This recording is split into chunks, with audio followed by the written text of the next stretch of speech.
নমস্কার, সবাই কেমন আছেন? আশা করি ভালো আছেন। অনেকদিন পর হাজির হলাম আপনাদের মাঝে। আমি নিয়ে আসলাম বিখ্যাত কচুরলতি রান্না। আর এটা একদম সিম্পলই, সবাই জানে রান্না করতে। তারপরেও আমি কি আর করব, যেহেতু ঘরে করতেছি তাই আপনাদের সাথে শেয়ার করে দিলাম।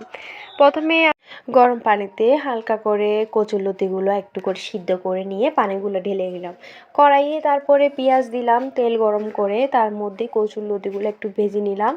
এর মধ্যে হচ্ছে চিংড়ি শুটকি দিয়ে নাড়াচাড়া করতেছি।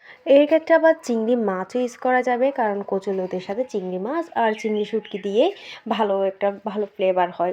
তো তার মধ্যে আমি সব মশলাগুলো একে একে এড করে দিচ্ছি আর ভালো করে একটু কষিয়ে নিব। কষানো হয়ে গেলে সামান্য একটু করে জল মিক্স করে দিব।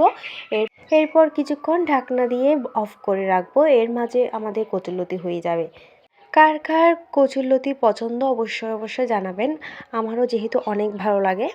আর শেষে ঢাকনা ওঠানোর পরে যে ধনেপাতা দিয়ে জাস্ট নামিয়ে নিলাম। দেখেন কালারটা কি যে দেখতে সুন্দর হয়েছে।